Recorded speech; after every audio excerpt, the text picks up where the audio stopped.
संतो ऐसा महल बनाया,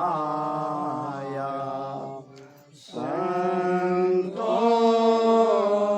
ऐसा महल बनाया, वासी मरत को निमकन भूलो, वासी मरत को निमकन भूलो, ये निस शिवरो भाया, संतो ऐसा महल बनाया, संतो ऐसा महल बनाया, दो बड़ खांब लगाया भारी, दो बड़ खांब लगाया भारी, दो ही अदर बटनाया, तापर कळस चढायो ईडो, तापर कळस चढायो ईडो, सर्वधात सुछाया, संतो ऐसा महल बनाया, संतो ऐसा महल बनाया, वासी मरत को निमकन भूलो, वासी मरत को निमकन भूलो, ये निस शिवरो भाया, संतो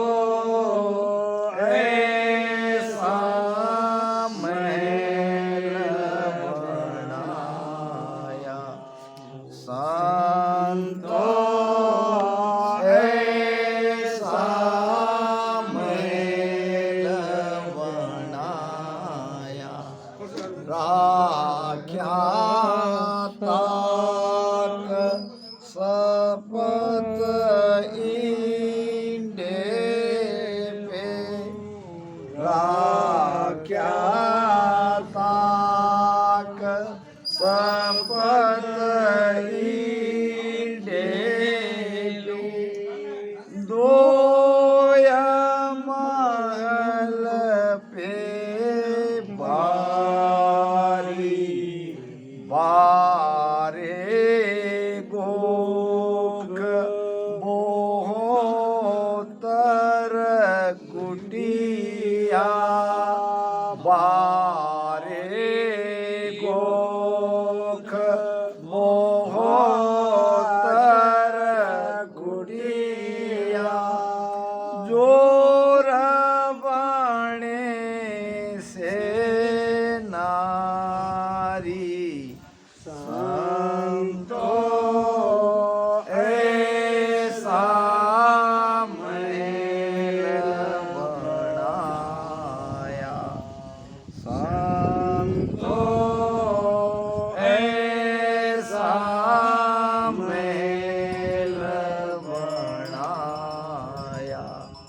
वासिमरत को निमकन भूलो वासिमरत को निमकन भूलो ये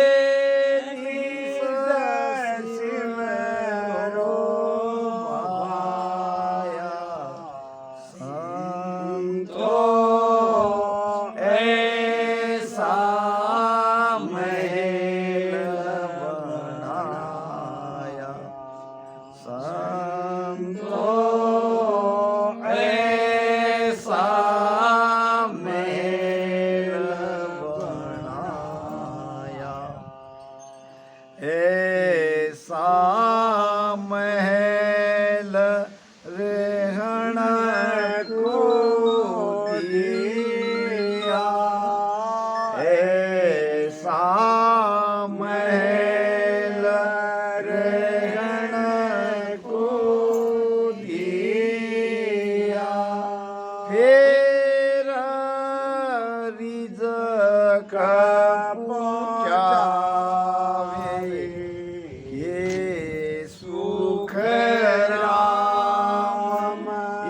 शाहर दाता के सुख राम ईशाहर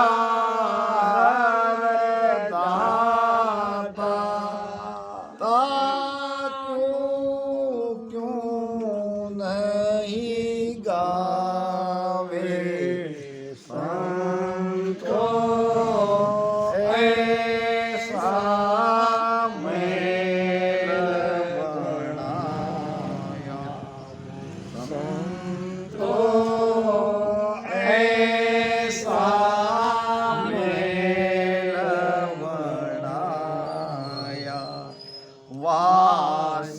वासिमरत को निमकन भूलो वासिमरत को निमकन भूलो ये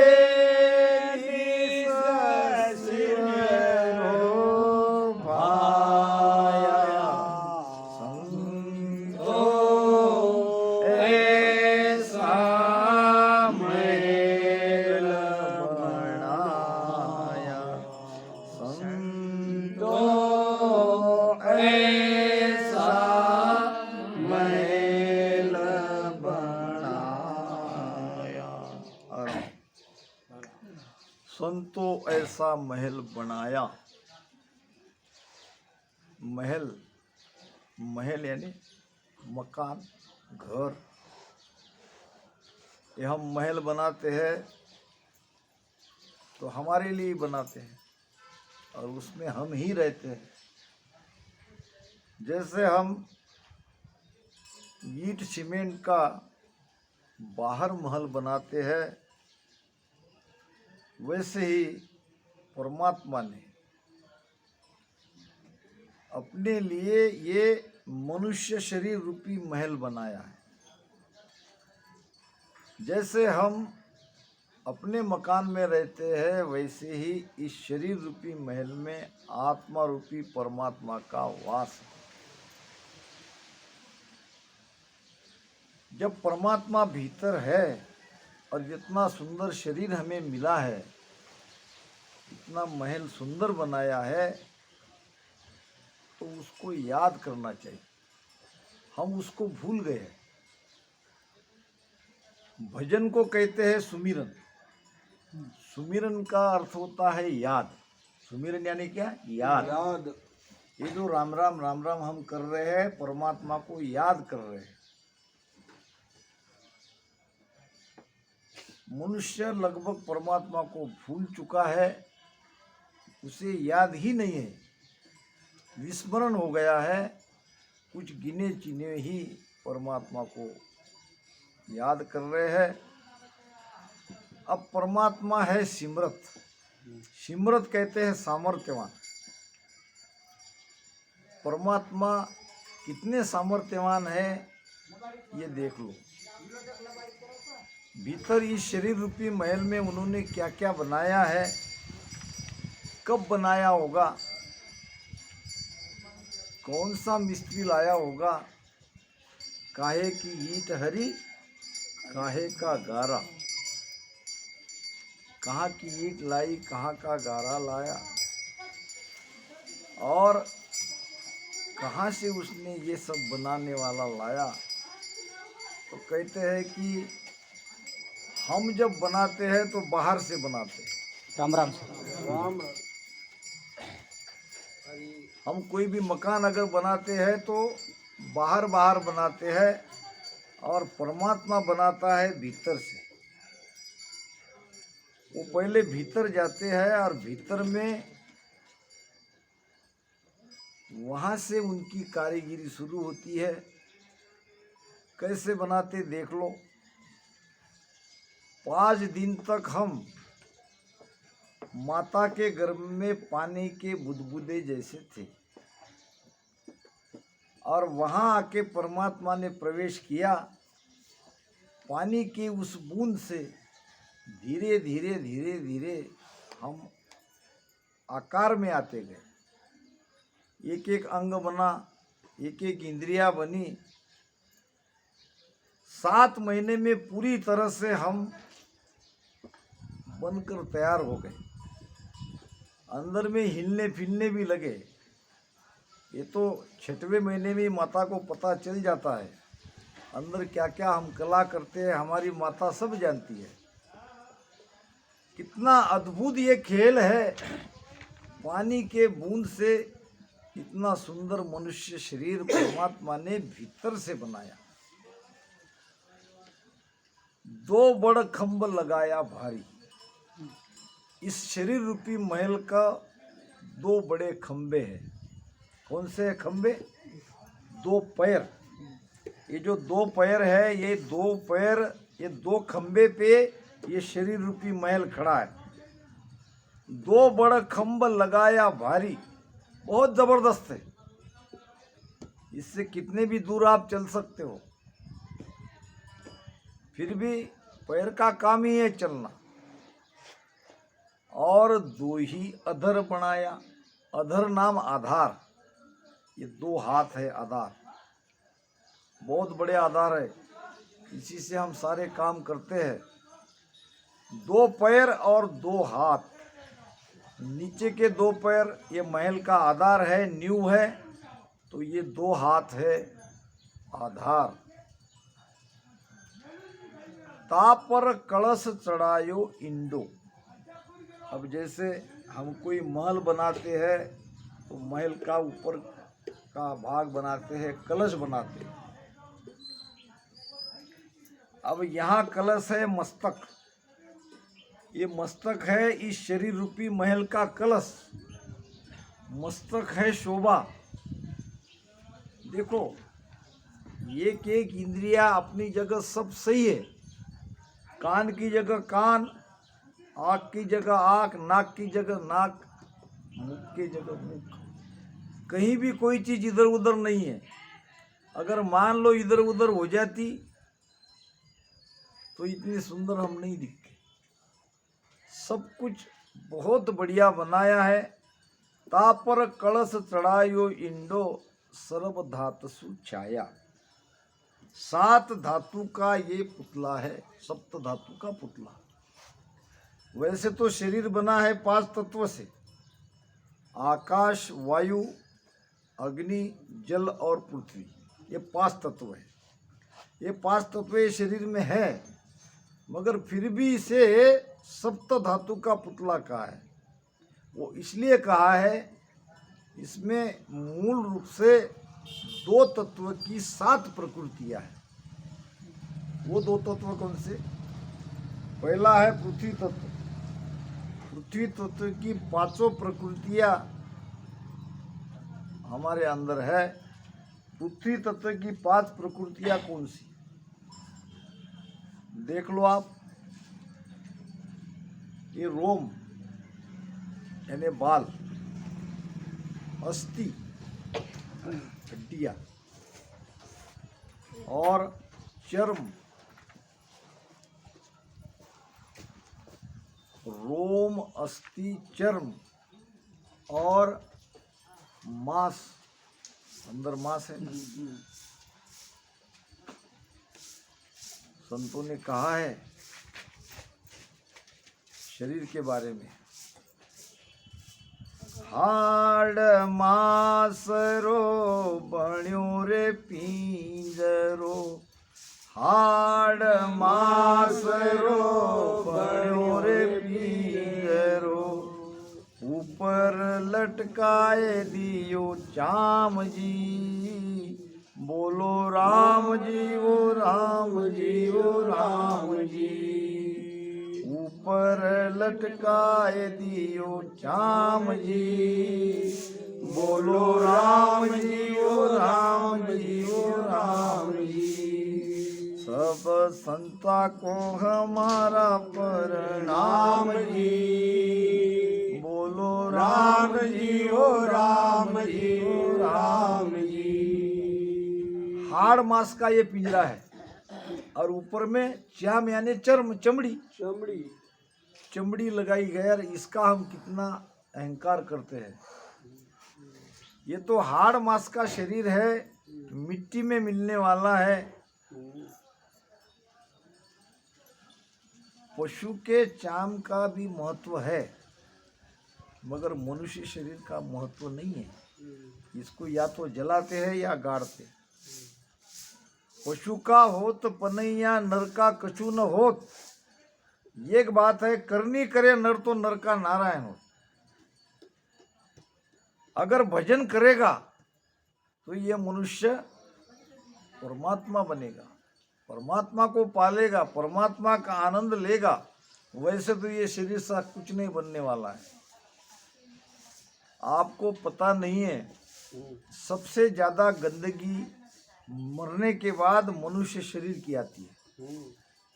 हम देखते हैं प्राणी मरते हैं, कुत्ते मरते हैं, और भी गाय भैंसे को हमने मरे हुए देखा है। 2 दिन 3 दिन उसकी बदबू आती है, मगर मनुष्य की बदबू कई दिन तक आती है, और वो भी वो प्राणी से कई गुना ज्यादा। इसलिए ज्यादा देर मनुष्य को रखते नहीं, मृत्यु के तुरंत बाद उसको जला देते हैं। तो ये ऐसा मनुष्य शरीर परमात्मा ने हमको दिया और हमने याद भी नहीं किया। तो जल तत्व के 2 प्रकृतियाँ, एक है खून और दूसरा है वीर्य। इस प्रकार से पृथ्वी तत्व के 5 और जल तत्व की 2 प्रकृतियाँ से ये मनुष्य शरीर, इसमें ये गौण रूप से है, ज़्यादा है। बाकी तो इसमें 5 तत्व 25 प्रकृतियाँ पूरी भरी है।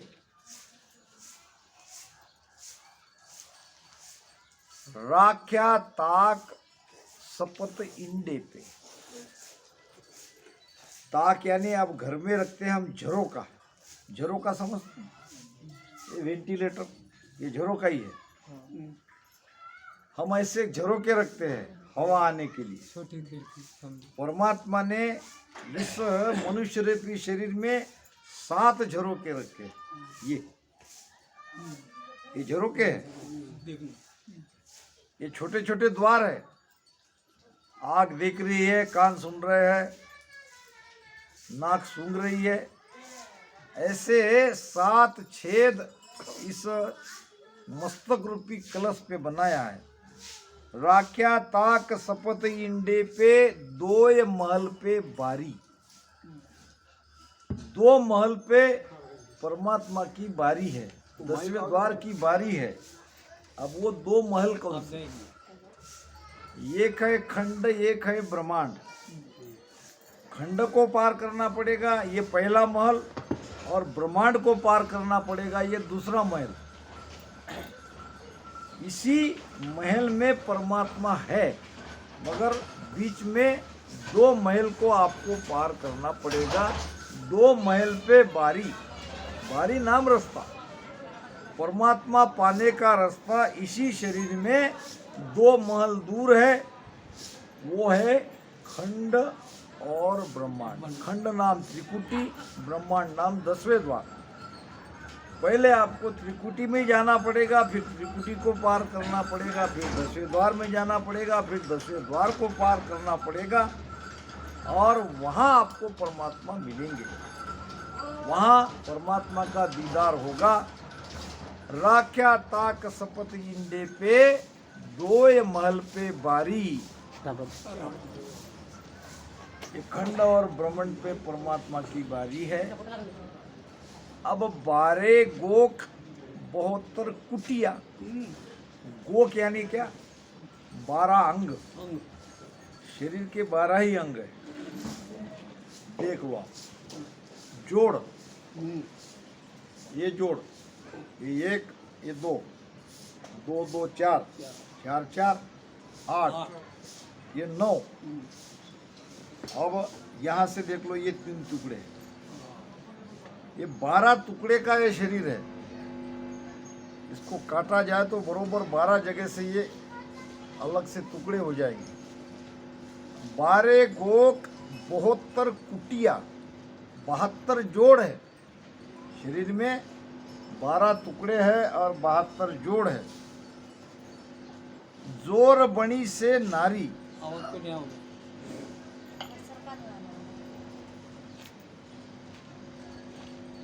जोर बणी से नारी यानी नाड़ी। टुकड़ा पाचा होता है, शरीर टुकड़ा पाचा होता है। हाँ, हमारे ध्यान में नहीं।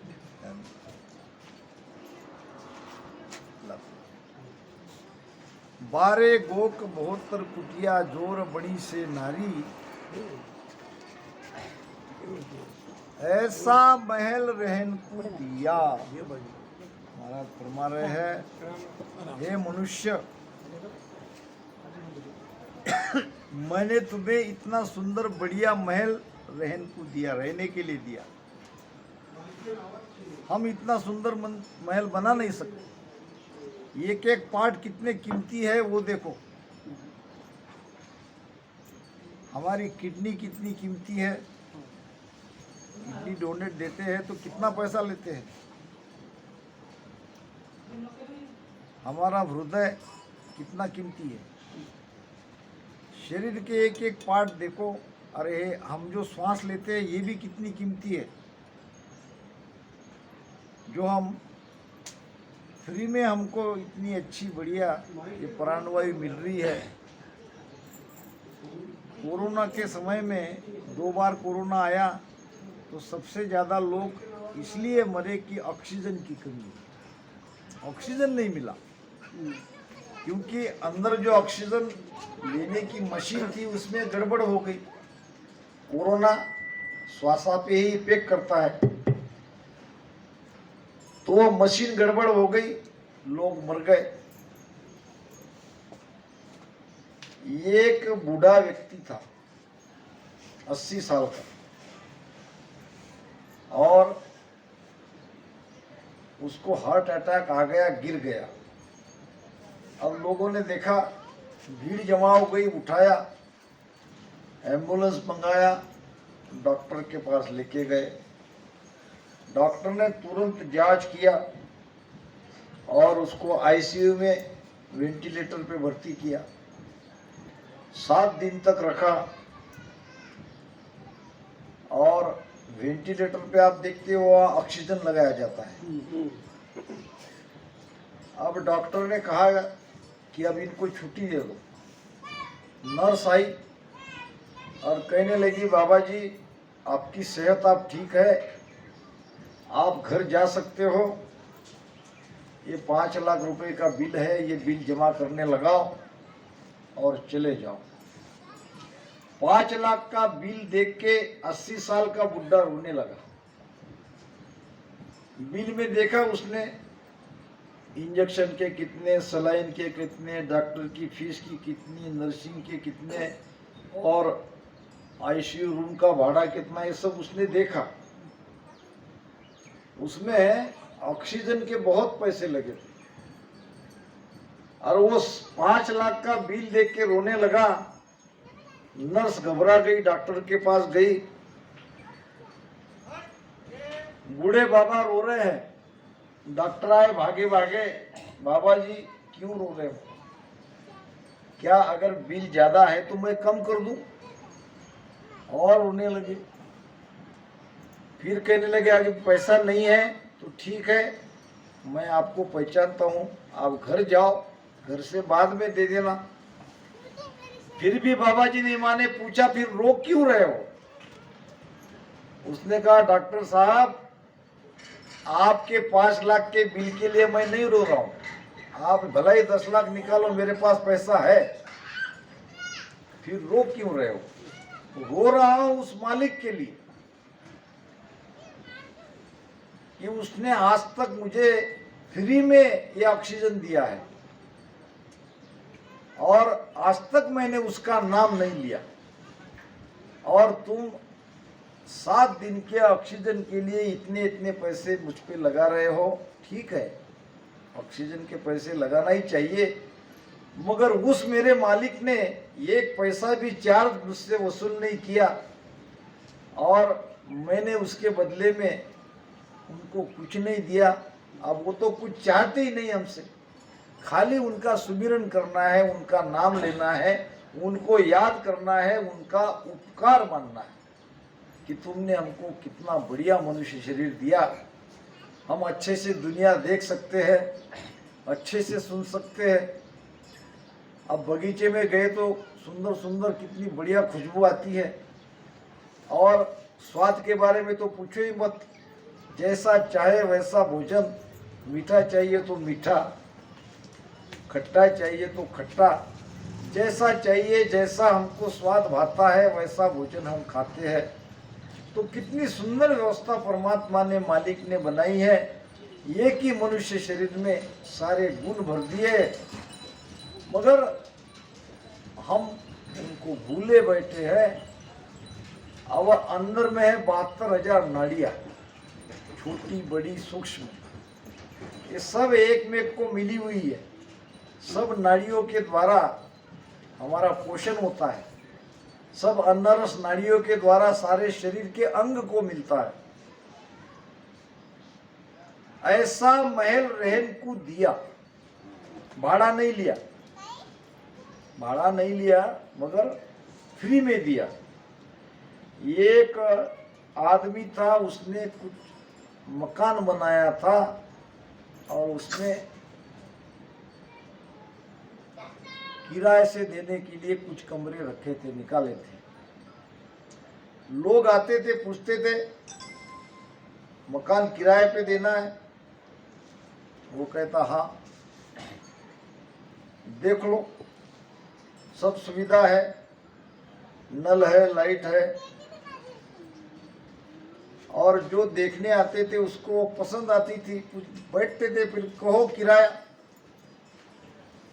मकान मालिक कहता किराया कुछ नहीं चाहिए, 1 पैसा किराया देना नहीं है, जितने महीने जितने साल रहना है रहो, मगर एक बात का ख्याल रखना, मेरी एक ही शर्त है कि मैं जब कहूं तब खाली कर देना, उसी समय, 1 मिनट की भी देरी नहीं चाहिए, बस इतनी मेरी शर्त है। अगर तुमको कबूल है तो कल से सामान लेके आओ और रहो। जो किराएदार था वो बड़ा खुश हो गया, इतनी बढ़िया रूम है, सारी सुविधा है, 1 पैसा किराया देना नहीं है, जितने दिन, जितने महीने, जितने साल, जब ये कहेंगे खाली करो तब तो खाली कर देंगे, उसमें क्या है। लाके उसने सारा सामान भर दिया, सोफा सेट, अलमारी, फ्रिज, टीवी, और भी कुछ चाहिए, सारे सामान उसमें लाके भर दिए और चैन से रहने लगा। कुछ दिन बाद दूसरा एक किराएदार आया, उसने भी कहा कि मुझे रूम चाहिए, क्या आपके पास रूम है? उसने कहा है, देखो, देख के आया, पसंद आ गई, पूछा किराया? किराया कुछ भी नहीं, केवल मैं जब कहूं उसी पल खाली। ये किराएदार होशियार था, जरूर कोई राज है। अगर ये बिना किराए की इतनी बढ़िया बढ़िया रूम दे रहा है और एक ही उसकी शर्त है, तो उसने उसमें कुछ भी नहीं लाया, अकेला आया, रहने लगा, एक थैली में कपड़े। अब वो भी रह रहे थे, ये भी रह रहे थे। अब एक दिन दोनों को कहा चलो खाली करो। जल्दी खाली कौन करेगा? अकेला जो केवल कपड़े लेके आया लेके आया। वही खाली करेगा। अब जिसने ढेर सारा सामान घर में लाके भरेगा वो करेगा, वो तो हाथ जोड़ेगा, मालिक कुछ दिन मोहलत दो, अभी ट्रक नहीं मिलेगा, सामान कैसे ले जाए, मेरी तो अभी बदली हुई नहीं, मैं अब समय पे कहाँ देखूं, वो मुझे मालूम नहीं। मैंने तो तुम्हें कहा था एक पल में मुझे मेरे कमरे खाली चाहिए, तुम मेरी शर्त भूल गए, चलो हटो। अब ये किरायादार है हम, और मकान है ये, और मकान का मालिक है परमात्मा। अब हम इसमें ढेर सारे सामान लाके बैठे, ये घर, ये प्रॉपर्टी, ये जमीन, ये इतनी गहरे गहरे हम अंदर में घुस गए। जब मृत्यु का समय आता है तो हम डॉक्टर को ढूंढते हैं, कुछ दिन बचा लो। मरना कोई नहीं चाहता, इस घर को खाली करना कोई नहीं चाहता। वास्तव में रहना चाहिए उस किराएदार के जैसे जो केवल थैला लेके आए। अगर ऐसे रहोगे तो जाने में भी आपको कोई दुख नहीं होगा। अगर मोह और संसार से प्रेम करके रहोगे तो फिर ये मोह नहीं छूटेगा। ये मोह का बंधन बहुत जबरदस्त है। तो संसार में ऐसे रहो कि बस जाने के लिए रहो। एक दिन सबको जाना है, इसको याद करके रहो। कोई बुरे काम नहीं करना है, किसी का दिल दुखाना नहीं है, सबका अच्छा करना है, और 4 दिन हमको रहना है, फिर तो ये खाली करना ही पड़ेगा। तो परमात्मा की कितनी कृपा है, ऐसा महल रहने को दिया, रहने के लिए बिना किराया का ये महल हमको परमात्मा ने दिया। और दूसरा उपकार, फिर रिजक पूछाओ। रिजक नाम भोजन। हमको इतना सुंदर महल भी दिया और हमारे लिए भोजन भी देते, भोजन की व्यवस्था करी है। अब आप कहेंगे भोजन तो हम कमाते हैं, हम खाते हैं, हमको परमात्मा ने कहा दिया, ठीक है, मनुष्य को थोड़ा बाजू रख दो। 84 लाख योनि के बाकी पशु पक्षी जीव जंतु वो कमाते थोड़ी है, ये थोड़ी कमाते हैं। अजगर करे न चाकरी और पंछी करे न काम। ना अजगर ने किसी की चाकरी करी, आओ न पंछी किसी के काम आए। काम करने गया क्या। अब हमारे सुरेश जी देखो, काम करने के लिए कहाँ नागौर राजस्थान से विजयवाड़ा आंध्र में आए, करना ही पड़ेगा ना, पेट है तो पेट के लिए जाना है पड़ता मगर पशु ने कभी ऐसा सोचा? नहीं। अजगर करे न चाकरी, पंछी करे न काम, और दास मलुक का कहे गए सबके दाता राम जी सबके दाता है, वो खिलाता है। दरियाव जी महाराज के एक शिष्य थे पुरंदास जी महाराज, हाँ बहुत ऊंचे संत। हालांकि उम्र में वो दरियाव जी महाराज से बड़े थे, हाँ मगर फिर भी शिष्य थे। वो हम गाते हैं हरजस भज पंची हरि नाम, नाम से तीर जैसी, वो हरजस उन्हीं का बनाया। हाँ पूरनदास जी महाराज ज्योतिष शास्त्र के बहुत अच्छे विद्वान थे, आगे क्या होने वाला है उसका ज्ञान उनको था। ऋण धाम में जब से दाता दरियाव जी महाराज थे और आज तक वहाँ रोज का भंडारा चलता है, आज भी और उस समय भी। जब महाराज श्री थे तब भी वो भंडारा चलता था। तो एक दिन पुरनदास जी महाराज ने जो भंडारे की खान पान की व्यवस्था करने वाला था उसको कहा कि भाई अगले साल बारिश ना के बराबर है, बारिश नहीं हो रही। तो हमारा भोजन प्रसाद की व्यवस्था ऐसे ही बनी रहे, इसलिए जितना माल खरीद सकते हो भोजन का, दाल चावल गेहूँ, वो सब खरीद लो, क्योंकि अकाल पड़ने वाला है। अगर भंडार गृह में अनाज नहीं रहा तो खिलाएंगे कैसे? अच्छे भाव से उसने कह दिया। और जो भोजन की व्यवस्था करने वाले थे उन्होंने जो भी उस समय दाम थे उस दाम से सारा अनाज गोदाम में लाके भर दिया। अब जैसा पुरंदास जी महाराज ने कहा वैसा ही हुआ। बारिश का समय आ गया और बारिश ना के बराबर। जब बीज बोआ ही नहीं गया तो फसल अनाज कहाँ से आएगा? ऐसी स्थिति बन गई।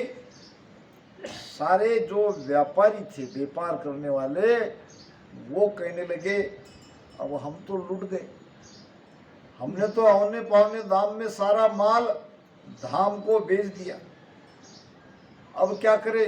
इनके तो कई गुना ज्यादा दाम बढ़ने वाले थे। जाके दरियाव जी महाराज के पास गए, उन्होंने कहा कि हम लूट गए। किसने लूटा? सारा अनाज ऋण धाम ने हमने बेच दिया, हमारे पास बेचने के लिए कुछ नहीं। लोग आ रहे हैं और यहाँ अनाज की थप्पी पड़ी है। तो दरियाव जी महाराज ने पूछा ठीक है, आपको आपका माल वापस मिल जाएगा। फिर वो भंडारपाल को बुलाया कि भाई तुमने माल खरीदा क्या? अब डरते डरते कहा हाँ। क्यों खरीदा? पुरंदास जी महाराज ने कहा कि अकाल पड़ने वाला है, बारिश नहीं होने वाली है, बुलाओ पुरंदास जी को। अब धूसते धूसते डरते डरते आ गए। दरियाव जी महाराज ने पूछा, संतों की आंखों में एक ऐसी जरब रहती है, आंख से आंख सीधे नहीं मिला सकती। ऐसे देख ही नीचे गर्दन झुका ली। क्या पुरंदास जी महाराज ये जो कह रहे सही है? हाँ गुरुदेव, मैं नहीं कहा। अच्छा, तो तुमको तुम्हारे ज्योतिष शास्त्र पर विश्वास है और उस मालिक पर विश्वास नहीं।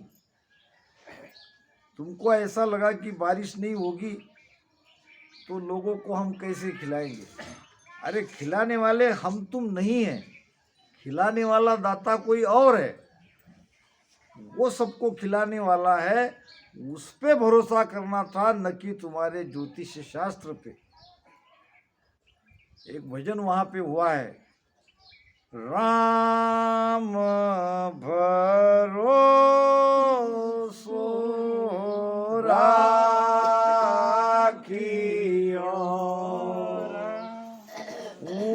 उन्नत नहीं काई पूरन हारा पूरसी कलपो मत भाई राम भरोसा